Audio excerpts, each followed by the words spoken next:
ನಾವೆಷ್ಟೇ try ಮಾಡಿದ್ರು ಈ work ಬ್ಲೌಸ್ಗಳನ್ನ ನೀಟಾಗಿ ಐರನ್ ಮಾಡಕ್ಕೆ ಆಗೋದೇ ಇಲ್ಲ ಅಂತಾರೆ. ಅದೇ ರೀತಿ ನೋಡಿ ನಾವು ಹೊಲ್ದ್ರೂ ಎಷ್ಟು ರಿಂಕಲ್ಸ್ ಇದೆ. ಇಷ್ಟೇ ರಿಂಕಲ್ಸ್ ಇರೋ ಬ್ಲೌಸ್ನ ಕಸ್ಟಮರ್ ಕೊಟ್ರೆ ಯಾರು ಮತ್ತೆ ತುಂಬಾ ಬೇಜಾರ್ ಮಾಡ್ಕೊಂತಾರೆ. ಮತ್ತೆ ಏನಪ್ಪ ಈ ತರ ಹೊಲ್ಕೊಟ್ಟಿರ ಅನ್ನೋದು ಫೀಲಿಂಗ್ ಅನ್ನೋದು ಇರುತ್ತೆ. ಫಿಟ್ಟಿಂಗ್ ಕರೆಕ್ಟ್ ಆಗಿ ಬಂದ್ರು ಇಷ್ಟು ರಿಂಕಲ್ಸ್ ಇದ್ರೆ ನಾವು ಕೊಡಕ್ಕಾಗಲ್ಲ. ನಾವೆಷ್ಟೇ ಕರೆಕ್ಟ್ ಆಗಿ ಟ್ರೈ ಮಾಡಿ ಹೊಲ್ದ್ರು ಸ್ವಲ್ಪ ಈ ತರ ರಿಂಕಲ್ಸ್ ಅನ್ನೋದು ಬರುತ್ತೆ. ಅದನ್ನ ನಾವು ಐರನ್ ಅಲ್ಲಿ ಫಿನಿಶ್ ಮಾಡ್ಕೊಳ್ತೀವಿ. ರೆಗ್ಯುಲರ್ ಆಗಿ ನಾವೇನ್ ಮಾಡ್ತೀವಿ, ನಾರ್ಮಲ್ ಐರನ್ ಮಾಡ್ತೀವಿ. ನೋಡಿ ಈ ತರ ನೋಡಿ ಸ್ಟೀಮ್ ಐರನ್ ಇಟ್ಕೊಂಡಿದ್ದೀನಿ.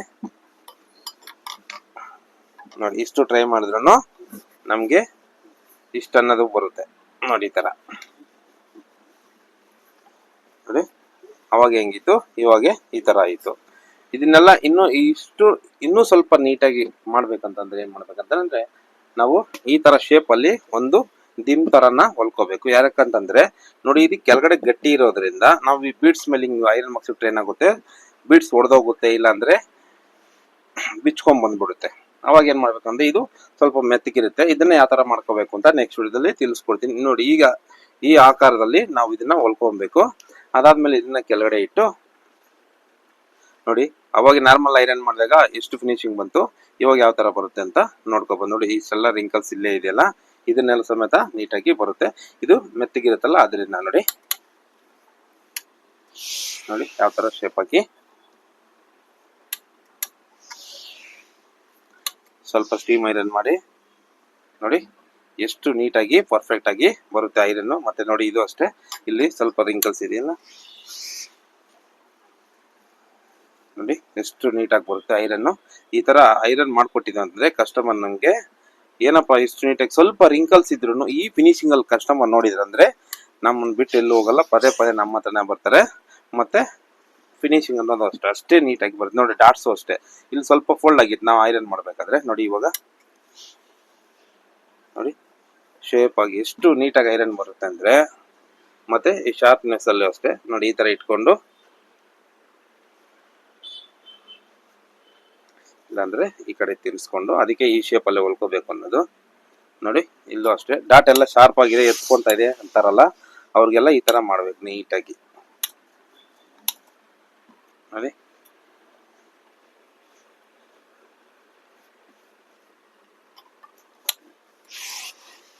ನೋಡಿ ಈ ತರ ಎಷ್ಟು ನೀಟಾಗಿ ಬರುತ್ತೆ ಅಂತಂದ್ರೆ. ನೆಕ್ಕಲ್ಲೂ ಅಷ್ಟೇ ತುಂಬಾ ಮೈನ್ ಪ್ರಾಬ್ಲಮ್ ಮಾಡೋದು ನೆಕ್ಗಳಲ್ಲಿ. ನಾವೆಷ್ಟೇ ಪರ್ಫೆಕ್ಟ್ ಆಗಿ ಹೊಲ್ದ್ರು ಐರನ್ ಸರಿಯಾಗಿ ಹೊಲ್ದಿಲ್ಲ ಅಂದ್ರೆ ನೋಡಿ ಈ ಶೇಪ್ಗಳಲ್ಲೆಲ್ಲ ನೋಡಿ ಇದನ್ನ ಹಿಂಗ್ ಸೇರಿಸ್ಬಿಟ್ಟು ನೋಡಿ ಈ ತರ ಇಟ್ಕೊಂಡು, ನೋಡಿ ಈ ತರ ಇಟ್ಕೊಂಡಿದೀವಿ ಅಂತಂದ್ರೆ ನೋಡಿ ಎಲ್ಲಾ ಕಡೆ ಐರನ್ ನೀಟಾಗಿ ಹಾಕೊಂಡ್ರೆ ಹೆಂಗಿರುತ್ತೆ ಹಂಗೆ. ನೋಡಿ ನೋಡಿ ಯಾವ ತರ ಇದೆ ಫಿನಿಶಿಂಗು. ಮತ್ತೆ ನೆಕ್ಗೆ ಸ್ವಲ್ಪ ಹಿಂಗೆ ಎತ್ಕೊಂಡು, ನೆಕ್ಕಲ್ಲೂ ಅಷ್ಟೇ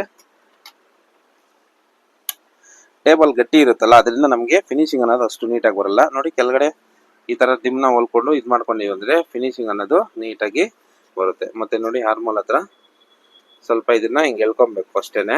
ಅದು ಸ್ವಲ್ಪ ಲೂಸ್ ಸ್ಟಿಚಸ್ ಇದ್ರೂ ಆ ತರ ಕಾಣಿಸುತ್ತೆ. ಅದಾದ್ಮೇಲೆ ಸೇಮ್ ಮತ್ತೆ ನೋಡಿ ನಾವು ಬಿಟ್ಟರು ಎಷ್ಟೇ ನೀಟಾಗಿ ಫಿನಿಶಿಂಗ್ ಆಗಿ ಎಷ್ಟು ನೀಟಾಗಿದೆಯೋ. ಮತ್ತೆ ಈ ಪೋರ್ಷನ್ ಅಲ್ಲಿ ಸ್ವಲ್ಪ ರಿಂಕಲ್ಸ್ ಇದೆಯಲ್ಲ, ಇದನ್ನ ಅಷ್ಟೇ ದಿಮ್ನ ಈ ಕಡೆ ಜರಿಸ್ಕೊಂಡು ನೋಡಿ ನೀಟಾಗಿ ಆ ಶೇಪ್ ಯಾವ ತರ ಕೂತ್ಕೊಂತಾರ ಆ ತರ ನೀಟಾಗಿ ಹಿಂಗೆ ದಿಮ್ಮನ ಅಡ್ಜಸ್ಟ್ ಮಾಡ್ಕೋಬೇಕು. ಅಡ್ಜಸ್ಟ್ ಮಾಡಿಬಿಟ್ಟು ಈ ಡಾಟ್ ಹತ್ರ ರಿಂಕಲ್ಸ್ ಬರ್ತಾ ಇರುತ್ತೆ ನೋಡಿ. ನೋಡಿ ಇವಾಗ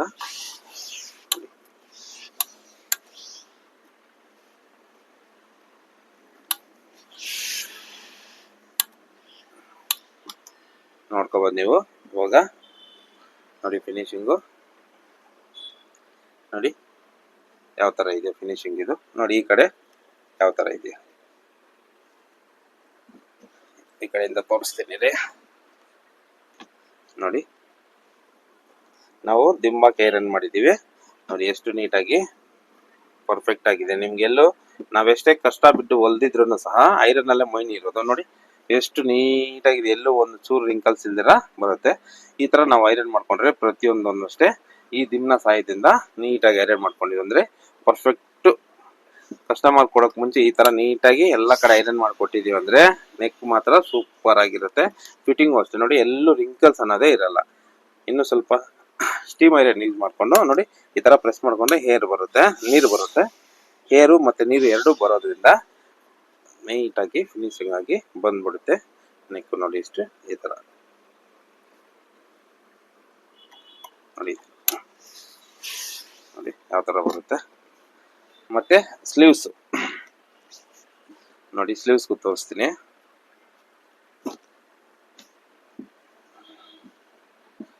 ನೋಡಿ. ಫ್ರಂಟ್ ಈ ತರ ಬಂದಿದೆಯಲ್ಲ ನೋಡಿ, ಫ್ರಂಟ್ ಎಷ್ಟು ನೀಟಾಗಿ ಆಗೋಯ್ತು ಇವಾಗ. ಅದಾದ್ಮೇಲೆ ಮತ್ತೆ ಸ್ಲೀವ್ಸು ನೋಡಿ, ಐರನ್ ಬಾಕ್ಸ್ ನೀಟಾಗಿ ಇಟ್ಟು ಇದನ್ನ ಪ್ರೆಸ್ ಮಾಡಬೇಕು, ಅವಾಗೆ ನಮಗೆ ಐರನ್ ಫಿನಿಶಿಂಗ್ ಅನ್ನೋದು ಗೊತ್ತಾಗೋದು. ನೋಡಿ ಎಷ್ಟು ನೀಟಾಗಿ ಬರುತ್ತೆ ನೋಡಿ. ಇಲ್ಲೂ ಅಷ್ಟೇ ಆರ್ಮೋಲು ಮತ್ತೆ ಬ್ಯಾಕ್ ನೋಡಿ ಯಾವ ತರ ಇದೆಯಾ ಇವಾಗ ನೋಡಿ.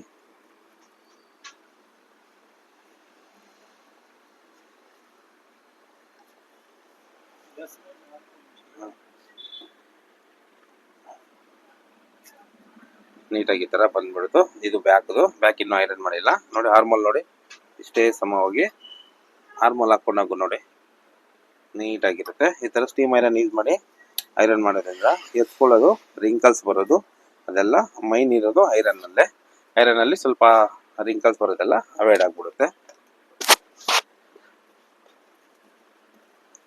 ಮತ್ತೆ ಈ ಕಡೆ ಸ್ಲೀವ್ಸ್ ಅಷ್ಟೇ. ಫಸ್ಟ್ ಇದನ್ನ ಸ್ವಲ್ಪ ಎಳ್ಕೊಬೇಕು ಆರ್ಮೋಲ್ ನೋಡಿ. ಈ ತರ ಎಳ್ಕೊಂಡಾಗ ಈ ಸ್ವಲ್ಪ ಅಲ್ಲಲ್ಲಿ ಒಂಚೂರು ಲೂಸ್ ಇರುತ್ತಲ್ಲ, ಅದು ಸ್ವಲ್ಪ ಎಕ್ಸ್ಪ್ಯಾಂಡ್ ಆಗುತ್ತೆ. ಓರ್ಲ ಕೊಡ್ದಾಗೆಲ್ಲ ಸ್ವಲ್ಪ ಲೂಸ್ ಆಗಿರುತ್ತಲ್ಲ, ಅವಾಗೆಲ್ಲ ಏನಾಗುತ್ತೆ ಅಂದ್ರೆ ಹಿಂಗೆ ಎಳ್ಕೊಂಡಾಗ ನಾವು ಈ ತರ ಇಟ್ಕೊಂಡು ಈ ಆರ್ಮೋಲ್ ಜಾಯಿಂಟಿಂದ ಶೋಲ್ಡರ್ ಹತ್ರ ಇಟ್ಕೊಂಡು ಹಿಂಗ್ ಸ್ವಲ್ಪ ಎಳ್ದಾಗ ಅದು ಎಕ್ಸ್ಪ್ಯಾಂಡ್ ಆಗುತ್ತೆ. ರಿಂಕಲ್ಸ್ ಅನ್ನೋ ಒಂದು ಚೂರುನು ನಮ್ಗಿರಲ್ಲ. ಅದಾದ್ಮೇಲೆ ಕರೆಕ್ಟ್ ಆಗಿ ನೋಡಿ, ಮೈನ್ ಇರೋದೇ ಐರನ್ ಫಿನಿಶಿಂಗ್ ಅಲ್ಲಿ. ಐರನ್ ಅಲ್ಲಿ ವರ್ಕ್ ಬ್ಲೌಸ್ ಎಲ್ಲ ಯಾವುದೇ ಬ್ಲೌಸ್ ಆಗಲಿ ಹೊಲ್ದಾದ್ಮೇಲೆ ಎಷ್ಟು ನೀಟಾಗಿ ಐರನ್ ಮಾಡ್ಬಿಟ್ಟು ಕಸ್ಟಮರ್ ಕೊಡ್ತೇವೋ ಅಷ್ಟೇ ನಾವು ಅವ್ರಿಗೆ ಖುಷಿಯಾಗಿ ಹೋಗ್ತಾರೆ. ನೋಡಿ ಯಾವ ತರ ಇದೆಯೋ, ಒಂಚೂರು ಎಲ್ಲೂ ಎತ್ಕೊಂಡಿರ ಇರಬೇಕು. ಮತ್ತೆ ಫ್ರಂಟ್ ಅಲ್ಲೂ ಅಷ್ಟೇ ಸ್ಟೀಮ್ ಐರನ್ ಅಲ್ಲೇ ತುಂಬಾ ನೀಟಾಗಿ ಬರೋವಂಥದ್ದು. ಮತ್ತೆ ಈ ಸ್ಟೀಮ್ ಐರನ್ ಅಲ್ಲಿ ಪಾಯಿಂಟ್ ಅಷ್ಟೇ ಒಂದ್ ಪಾಯಿಂಟ್ ಅಲ್ಲೇ ಇಟ್ಕೋಬೇಕು ಯಾವಾಗೂ ಅಷ್ಟೇ ನೋಡಿ. ಇವಾಗ ಈ ಕಡೆ ನಾರ್ಮಲ್ ಆಗಿ ಮಾಡ್ತೀನಿ, ಯಾವ ತರ ಫಿನಿಶಿಂಗ್ ಬರುತ್ತೆ ಅಂತ ತೋರಿಸ್ತೀನಿ. ಅದಾದ್ಮೇಲೆ ಈ ದಿಮ್ ಇಟ್ಕೊಂಡು ನಾವು ಐರನ್ ಅನ್ನೋದು ಮಾಡೋಣ.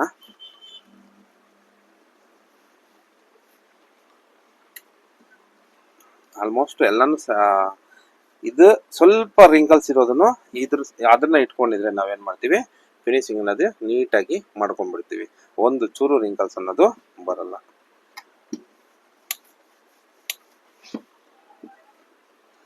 ತುಂಬಾ ಈಸಿಯಾಗಿ ವರ್ಕ್ ಬ್ಲೌಸ್ಗೆ ಐರನ್ ಮಾಡಬೇಕು ಅಂತಂದ್ರೆ ನಾವು ಇದನ್ನ ಇಟ್ಕೊಂಡೇ ಮಾಡಬೇಕು, ಇಲ್ಲ ಅಂತಂದ್ರೆ ಅಷ್ಟು ನೀಟಾಗಿ ಬರಲ್ಲ. ನೋಡಿ ಇಲ್ಲೆಲ್ಲ ನೋಡಿ ಹಿಂಗಿದೆ. ನಾನು ಮಾಮೂಲಿ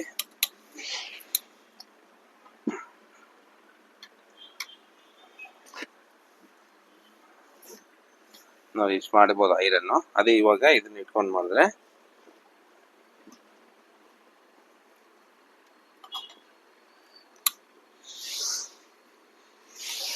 ನೋಡಿ ಈ ತರ ನೋಡಿ ಎಷ್ಟು ನೀಟಾಗಿ ಐರನ್ ಬರುತ್ತೋ. ಮತ್ತೆ ಮೇಲ್ಗಡೆ ನೋಡಿ ಎಷ್ಟು ನೀಟಾಗಿ ಬರುತ್ತೋ. ಮತ್ತೆ ಇಲ್ಲೂ ಅಷ್ಟೇ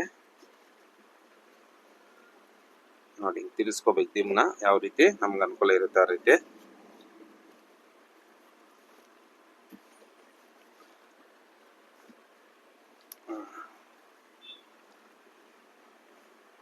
ಇವಾಗ ಆರ್ಮೋಲ್ನ ಇಲ್ಲಿ ನೀಟಾಗಿ ಮಾಡಬೇಕು. ಈ ತರ ಮಾಡೋದ್ರಿಂದ ಫಿನಿಶಿಂಗ್ ಅನ್ನ ನೀಟಾಗಿ ಬರುತ್ತೆ. ವರ್ಕ್ ಬ್ಲೌಸ್ ಬೀಡ್ಸ್ ಹೊಡೆದೋಗಲ್ಲ. ಅವಾಗ ಏನಾಗುತ್ತೆ, ನೆಕ್ ನೀಟಾಗಿರುತ್ತೆ, ನೋಡೋಕ್ಕೂ ಅಷ್ಟೇ ಕಸ್ಟಮರ್ಗೆ ಪರ್ಫೆಕ್ಟ್ ಆಗಿ ಕಾಣಿಸುತ್ತೆ. ನೋಡಿ ಈ ತರ ನೋಡಿ ನೆಕ್ ಯಾವ ತರ ಇರುತ್ತೆ ಆ ತರ ಹಿಂಗೆ ಹೇಳ್ಕೊಂಡು ನೋಡಿ. ಬ್ಯಾಕ್ ಸೈಡ್ ಇದು ಟೈಯಿಂಗ್ ಇಲ್ಲಿದೆ ನೋಡಿ. ನೋಡಿ ಎಷ್ಟು ನೀಟಾಗಿ ಶೇಪ್ ಆಗಿ ಐರನ್ ಇದೆಯೋ.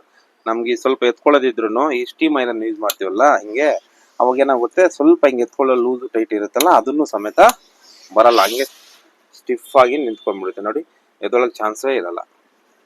ಅದಕ್ಕೋಸ್ಕರ ಏನ್ ಮಾಡಬೇಕು, ಈ ತರ ದಿಮ್ ಒಂದು ಹೊಲ್ಕೊಂಡು ನೀಟಾಗಿ ಫಿನಿಶಿಂಗ್ ಆಗಿ ಹೊಲ್ಕೋಬೇಕು. ಇದನ್ನ ಯಾವ ತರ ಹೊಲ್ಕೋಬೇಕು, ಇದ್ರೊಳಗಡೆ ಏನ್ ಹಾಕ್ಬೇಕು, ಅದ್ರ ಬಗ್ಗೆ ಎಲ್ಲ ಯಾರಿಗೆ ಇಂಟ್ರೆಸ್ಟ್ ಇದೆ ಅವ್ರು ಕಾಮೆಂಟ್ ಮಾಡಿ. ನೆಕ್ಸ್ಟ್ ವಿಡಿಯೋದಲ್ಲಿ ಇದ್ರ ಬಗ್ಗೆ ನೀಟಾಗಿ ತಿಳಿಸ್ಕೊಡ್ತೀನಿ. ನಾವೆಷ್ಟೇ ಕರೆಕ್ಟಾಗಿ ಹೊಲ್ದಿದೀವಿ ಅಂದ್ರೆ ಮೈನ್ ಇಂಪಾರ್ಟೆಂಟ್ ಆಗಿರೋದು ಐರನ್ನೇ ಕರೆಕ್ಟಾಗಿ ಮಾಡಿಲ್ಲ ಅಂತಂದ್ರೆ ಫಿನಿಶಿಂಗು ರಿಂಕಲ್ಸ್ ಅನ್ನೋದು ಸ್ವಲ್ಪ ಅನ್ನೋದು ಎದ್ದು ಕಾಣಿಸ್ತಾ ಇರುತ್ತೆ. ಅದನ್ನು ಸಮೇತ ಬರಬಾರ್ದಂದ್ರೆ ನೋಡಿ ಈ ತರ ನೋಡಿ ಇವಾಗ ಈ ಬೀಡ್ಸ್ ಮೇಲೆ ಹಿಂಗೆ ಇಟ್ರೇನು ಇದು ಮೆತ್ತಗಿರೋದ್ರಿಂದ ಹಿಂಗೆ ಒಳಗಡೆ ಹೋಗುತ್ತೆ. ಅವಾಗ ಏನಾಗುತ್ತೆ, ಇದು ಒಳಗಡೆ ಹೋಗಿ ಎರಡೂ ಒಂದೇ ಸಮವಾಗಿ ಐರನ್ ಅನ್ನೋದು ಬರುತ್ತೆ, ಫಿನಿಶಿಂಗ್ ಅನ್ನೋದು ನೀಟಾಗಿ ಬಂದ್ಬಿಡ್ತದೆ.